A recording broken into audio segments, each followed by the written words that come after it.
The Fukushima catastrophe is probably the worst nuclear disaster in human history. It's certainly worse than Chernobyl. Cleaning up contamination from the Fukushima Daiichi nuclear power plant is a bigger task than anyone expected. That was bullshit. The head of the firm that owns the plant laid out his new plan to get on top of the job. Tokyo Electric's president Naomi Hirose visited Environment Minister Hiroyuki Nagahama. He described his plan to increase the number of decontamination workers threefold to 300. You're going to need a bigger boat. We want to get advice from ministry officials, then dispatch experts on civil engineering and radioactivity. We want to do a good job. The minister said he wants workers to be more proactive so they can make the region safe as soon as possible. You know, the independent scientists say there's a problem, and the government and the nuclear scientists say there's no problem. Debris from the tsunami that hit Japan last year is drifting across the Pacific.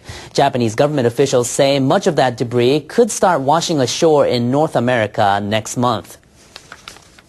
An estimated 1.5 million tons of wreckage is floating toward the United States and Canada. A few items have already turned up on the coastline. Scientists at Kyoto University are analyzing the debris' movements. They say 33,000 tons of material from wrecked houses may wash ashore in North America by June. They say fishing boats, buoys, and other items that catch the wind are drifting toward the Philippines and could be there by February. Officials at the Environment Ministry have given the predictions to officials in the United States and Canada. The Japanese government are trucking radioactive material from the Fukushima disaster area where it's contaminated all over Japan.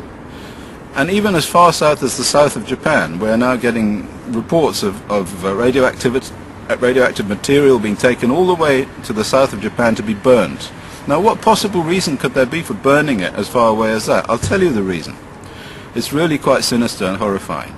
The reason is this, that eventually when these children start to die from leukemia, from other cancers, from heart disease, from whatever, their parents are going to want to go into court. They're going to want to sue the Japanese government, and they're going to want to have to say, in order to do that, these children were contaminated, and that's why they've got high levels of cancer. But of course, the only way that they can say that they've got high levels of cancer is to have a control group in an area that's not contaminated. For example, the south of Japan. So I believe that the project to take this material and burn it all over Japan is to destroy all of Japan, is to increase the cancer rate in the whole of Japan so that there will be no control group to which you can compare these children in the Fukushima area. So that's that point. The contamination from Fukushima has gone as far south as Tokyo.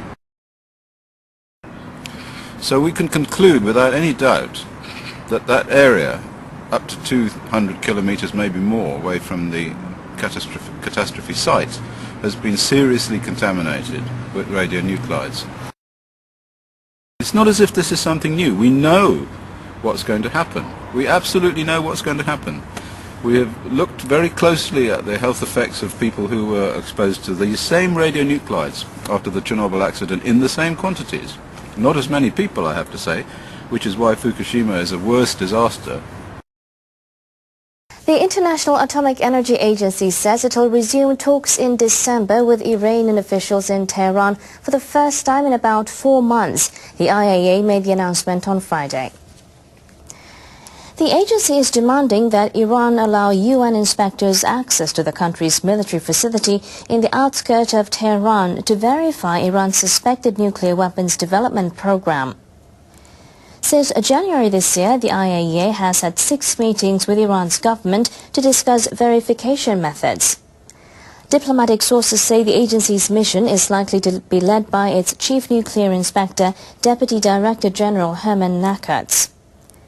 The IAEA is asking Iran to allow it multiple access to the facility, but the Iranians are insisting that on-site inspection will be allowed only once. It's unclear whether the upcoming talks can narrow the differences between the two sides.